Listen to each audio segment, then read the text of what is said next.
जय श्री कृष्ण। राधे राधे दोस्तों, स्वागत है आपका अपने चैनल पर। आज हम आपके लिए लेकर आए हैं एकादशी व्रत पारण के समय सुनी जाने वाली तुलसी जी की कथा। तो दोस्तों, द्वादशी के दिन जब भी आप एकादशी व्रत का पारण करेंगे तो तुलसी जी की इस कथा को अवश्य सुने, तभी आपको एकादशी व्रत के पूर्ण फल की प्राप्ति होगी। तो प्रेम से बोलो तुलसी माता की जय हो। हमने आपके मुख से तुलसी के पत्र और पुष्प का शुभ महात्म्य सुना, जो भगवान विष्णु को बहुत ही प्रिय है। अब हम आपसे तुलसी की पुण्यमय कथा को सुनना चाहते हैं। व्यास जी बोले, ब्राह्मणों, पहले स्कंद पुराण में मैं जो कुछ बतला आया हूँ वही यहाँ भी कहता हूँ। शतानंद मुनि के शिष्य कठोर व्रत का पालन करने वाले थे। उन सब ने एक दिन अपने गुरु को प्रणाम करके परम पुण्य हित की बात पूछी। शिष्यों ने कहा, नाथ, ब्रह्म देवताओं में श्रेष्ठ आपने पूर्व काल में ब्रह्मा जी के मुख से तुलसी जी की जिस कथा का श्रवण किया था उसको अब हम सब सुनना चाहते हैं। शतानंद जी बोले, शिष्यगण, तुलसी जी का नाम उच्चारण करने पर ही असुरों का दर्प दलन करने वाले भगवान श्री विष्णु प्रसन्न हो जाते हैं। मनुष्य के पाप नष्ट हो जाते हैं। उन्हें अक्षय पुण्य की प्राप्ति होती है, जिसके दर्शन मात्र से करोड़ों गोदान का फल प्राप्त होता है। उस तुलसी का पूजन और वंदन लोग क्यों न करें। कलयुग के संसार में वे मनुष्य धन्य हैं जिनके घर में शालिग्राम शिला का पूजन संपन्न करने के लिए प्रतिदिन तुलसी का वृक्ष भूतल पर लहलहाता रहता है। जो कलयुग में भगवान श्री केशव की पूजा के लिए पृथ्वी पर तुलसी का वृक्ष लगाते हैं, उन पर यदि यमराज अपने किंकरों सहित रुष्ट हो जाए तो भी यह उनका क्या कर सकते हैं। तुलसी, तुम अमृत से उत्पन्न हुई हो और केशव को सदा ही प्रिय हो। कल्याणी, मैं भगवान की पूजा के लिए तुम्हारे पत्तों को चुनता हूँ। तुम मेरे लिए वरदायिनी बनो। तुम्हारे श्री अंगों से उत्पन्न होने वाले पत्रों और मंजरियों द्वारा मैं सदा ही जिस प्रकार श्री हरि का पूजन कर सकूं, ऐसा उपाय करो। पवित्र अंगनी तुलसी, तुम कलिमल का नाश करने वाली हो। इस भाव के मंत्रों से जो तुलसी दलों को चुनकर उनसे भगवान वासुदेव की पूजा करता है, उसकी पूजा का करोड़ों गुना फल प्राप्त होता है। देवेश्वरी, बड़े बड़े देवता भी तुम्हारे प्रभाव का गायन करते हैं। मुनि, सिद्ध, गंधर्व, पाताल निवासी, साक्षात नागराज, शेष, संपूर्ण देवता भी तुम्हारे प्रभाव को नहीं जानते। केवल भगवान विष्णु ही तुम्हारी महिमा को पूर्ण रूप से जानते हैं। जिस समय क्षीर समुद्र मंथन का उद्योग प्रारंभ हुआ था, उस समय श्री विष्णु की आनंद अंश से तुम्हारा प्रादुर्भाव हुआ था। पूर्व काल में श्री हरि ने तुम्हें अपने मस्तक पर धारण किया था। देवी, उस समय श्री विष्णु के शीर का संपर्क पाकर तुम पवित्र हो गई। तुलसी, मैं तुम्हें प्रणाम करती हूँ। तुम्हारे श्री अंग से उत्पन्न पत्रों द्वारा जिस प्रकार श्री हरि की पूजा कर सकूं, ऐसी कृपा करो जिससे मैं निर्विघ्नता पूर्वक परम गति को प्राप्त हो सकूं। साक्षात श्री कृष्ण ने तुम्हें गोमती तट पर लगाया और बढ़ाया था। वृंदावन में भी विचरते समय उन्होंने संपूर्ण जगत और गोपियों के हित के लिए तुलसी का सेवन किया। जगत प्रिया तुलसी, पूर्व काल में वशिष्ठ जी के कथनानुसार श्री रामचंद्र जी ने राक्षसों का वध करने के लिए उद्देश्य से सरयू के तट पर तुम्हें लगाया। तुलसी देवी, मैं तुम्हें प्रणाम करती हूँ। श्री रामचंद्र जी से वियोग हो जाने पर अशोक वाटिका में रहते हुए जनक किशोरी सीता जी ने तुम्हारा ही ध्यान किया था, जिससे उन्हें पुनः अपने प्रियतम का समागम प्राप्त हुआ। पूर्व काल में हिमालय पर्वत पर भगवान शंकर की प्राप्ति के लिए पार्वती देवी ने तुम्हें लगाया और अपने अभीष्ट सिद्धि के लिए तुम्हारा सेवन किया। तुलसी देवी, मैं तुम्हें नमन करती हूँ। संपूर्ण देवांगनाओं और किन्नरों ने भी दुःस्वप्न का नाश करने के लिए नंदन वन में तुम्हारा सेवन किया था। देवी, तुम्हें मेरा नमस्कार है। धर्म अरण्य में साक्षात पितरों ने तुलसी का सेवन किया। दंडक अरण्य में भगवान श्री रामचंद्र जी ने अपने ही साधन की इच्छा से परम पवित्र तुलसी जी का वृक्ष लगाया। लक्ष्मण और सीता ने भी बड़ी भक्ति के साथ उन्हें पूजा। जिस प्रकार शास्त्रों में गंगा जी और त्रिभुवन व्यापिनी कहा गया है, उसी प्रकार तुलसी देवी भी संपूर्ण चराचर जगत में दृष्टिगोचर होती है। तुलसी का ग्रहण करके मनुष्य पापों से मुक्त हो जाता है। और तो और मुनीश्वरों, तुलसी के सेवन से ब्रह्म हत्या भी दूर हो जाती है। तुलसी के पत्ते से टपकता हुआ जल जो अपने सिर पर धारण करता है, उसे गंगा स्नान और 10 गोदान का फल प्राप्त होता है। देवी, मुझ पर प्रसन्न हो। देवेश्वरी, हरिप्रिया, मुझ पर प्रसन्न हो।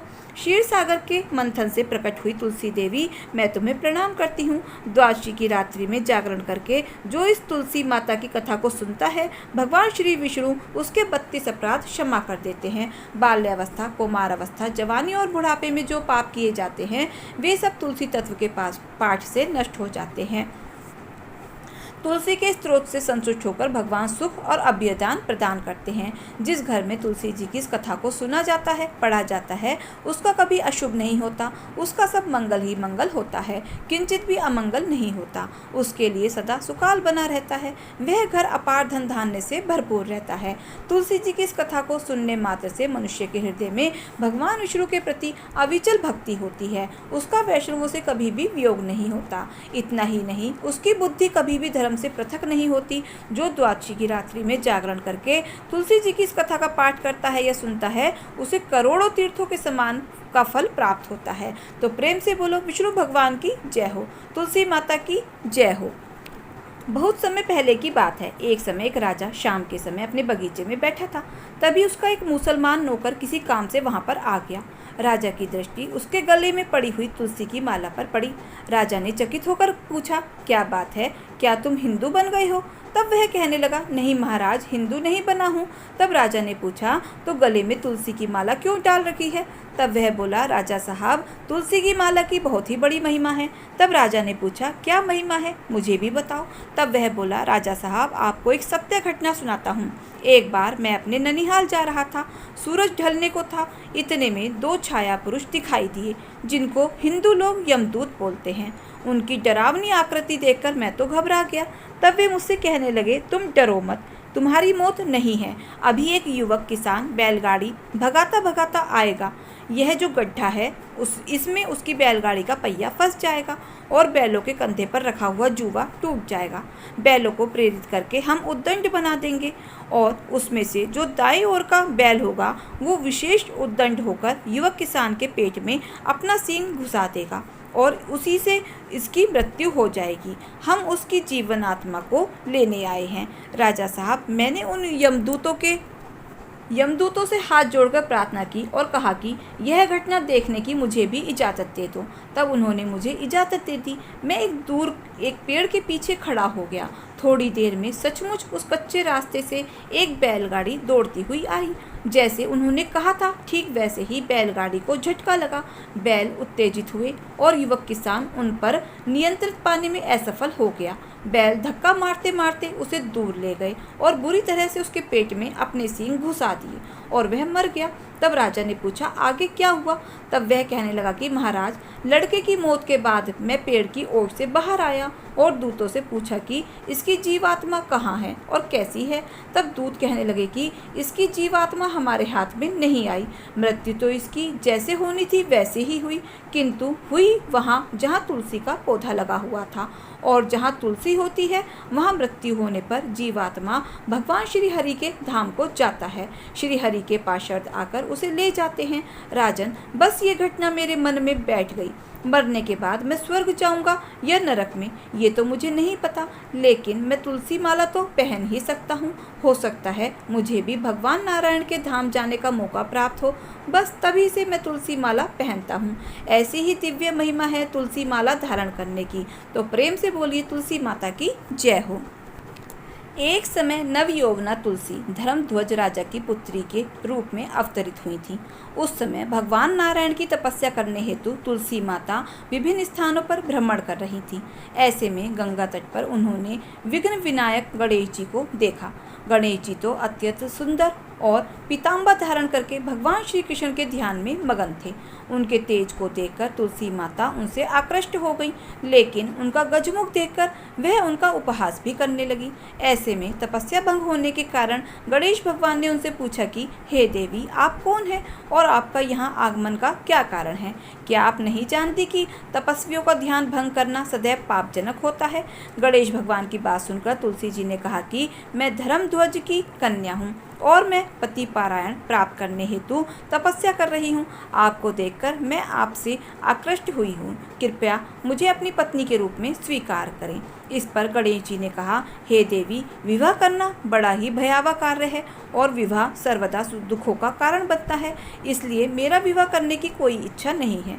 कृपया आप मेरी ओर से अपना ध्यान हटाकर किसी और पुरुष को ढूंढिए। यह सुनकर तुलसी जी क्रोध में आ गई और उन्होंने कहा, तुम्हारा विवाह अवश्य होगा, वो भी एक नहीं दो विवाह होंगे।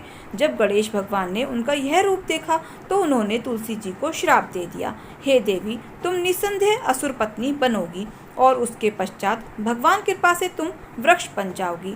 अब यह सुनकर तुलसी जी अत्यंत भयभीत हो गईं और गणेश भगवान से प्रार्थना करने लगी कि वह इस श्राप को वापस ले लें। लेकिन गणेश भगवान ने कहा, हे देवी, तुम सभी पुष्पों में प्रमुख बनोगी, कालांतर में तुम भगवान नारायण की प्रिया बनोगी, तुम्हारे द्वारा किया गया पूजन मनुष्यों के लिए सदैव लाभकर होगा, तुम भगवान श्री कृष्ण के अत्यंत प्रिय बनोगी, परंतु मेरे द्वारा सदैव त्यागी रहोगी। यही तुलसी देवी आगे चलकर शंखचूर्ण असुर की पत्नी बनी और उसके बाद भगवान की प्रिया तुलसी देवी पौधे के रूप में प्रकट होती हैं। अब मैं तुलसी माता की अनजाने में की गई पूजा की एक सच्ची घटना सुनाती हूँ। यह घटना अरुलोचन नाम के एक 30 वर्षीय व्यक्ति के जीवन में घटित हुई थी। जब अरुणलोचन बालक थे, उनकी माता ने अनजाने में तुलसी के पौधे को लगाया और तीव्र सर्दी में भी उसकी देखभाल की। प्रारंभ में तो उन्हें लगा कि ये तो एक अन्य पौधों की तरह सामान्य पौधा है, लेकिन धीरे धीरे उन्हें तुलसी देवी की आध्यात्मिक शक्ति का अनुभव होने लगा। कुछ समय बाद वह तुलसी देवी से इतनी आकर्षित हुई कि वह अन्य पौधों की तुलना में वह सबसे अधिक देखभाल और सेवा तुलसी के पौधे की करने लगी। समय के साथ उन्हें इस बात का अनुभव हुआ कि तुलसी सेवा से उनका जीवन शांत हो गया है। अपनी माता को तुलसी सेवा करते देख अरुणलोचन भी उनके प्रति आकर्षित हुए और वह भी माता की सहायता करते हुए तुलसी सेवा करना प्रारंभ कर देते हैं। अनजाने में ही की गई तुलसी जी की सेवा से उन्हें अज्ञान सुकृति प्राप्त हुई और कुछ समय बाद वह बहुत कुछ भक्तों से मिले जो मार्ग में पुस्तक वितरण कर रहे थे। अरुणलोचन ने उनमें से कुछ पुस्तकें खरीद ली और उन्हें पढ़ना शुरू कर दिया। उन पुस्तकों ने उनके जीवन को परिवर्तित कर दिया। उनकी माता ने भी उन पुस्तकों को पढ़ा और वह भी कृष्ण भक्ति की ओर आकृष्ट हो गई। कुछ समय बाद अरुणलोचन मंदिर में पूर्वकालीन भक्ति के रूप में जुड़ गए और वहां जाकर उन्हें और उनकी माता को पता चला कि जिस पौधे को वह अनजाने में सींच रहे थे, सेवा कर रहे थे, वे स्वयं भक्ति प्रदायिनी तुलसी देवी थीं। इस प्रकार तुलसी देवी के प्रति उनकी श्रद्धा और बढ़ गई। अरुणलोचन जिस मंदिर में सेवा करते थे, वहां पर तुलसी देवी के चित्र की पूजा की जाती थी, क्योंकि वहां ठंड के कारण तुलसी देवी विकसित नहीं हो पा रही थी। और वहीं दूसरी ओर अरुणलोचन के घर में उनकी माता के द्वारा अनेक तुलसी के पौधों को बड़ी ही भक्ति और प्रेम से विकसित किया गया था। अरुणलोचन ने अपनी माता से विनती की कि तुलसी के पौधे मंदिर में दे जाएं, जिससे भक्तगण उनकी पूजा कर सके। अरुणलोचन की माता ने ना चाहते हुए भी तुलसी के पौधे को मंदिर में अर्पित कर दिया और आज भी वहां तुलसी देवी की सभी भक्तों द्वारा सेवा पूजा हो रही है। अब तो आप समझ ही गए होंगे कि तुलसी का पौधा साधारण पौधा नहीं है, अपितु इनकी पूजा करने से, इनकी कथा सुनने से आध्यात्मिक ज्ञान की प्राप्ति होती है। तो प्रेम से बोलो तुलसी माता की जय हो, गणेश भगवान की जय हो। दोस्तों, अगर आपको हमारी वीडियो अच्छी लगी हो, कथा कहानी अच्छी लगी हो, तो प्लीज़ वीडियो को लाइक शेयर और सब्सक्राइब अवश्य करें। अपना प्यार और सहयोग दें। मिलते हैं फिर ऐसे ही नई कथा कहानियों के साथ। धन्यवाद।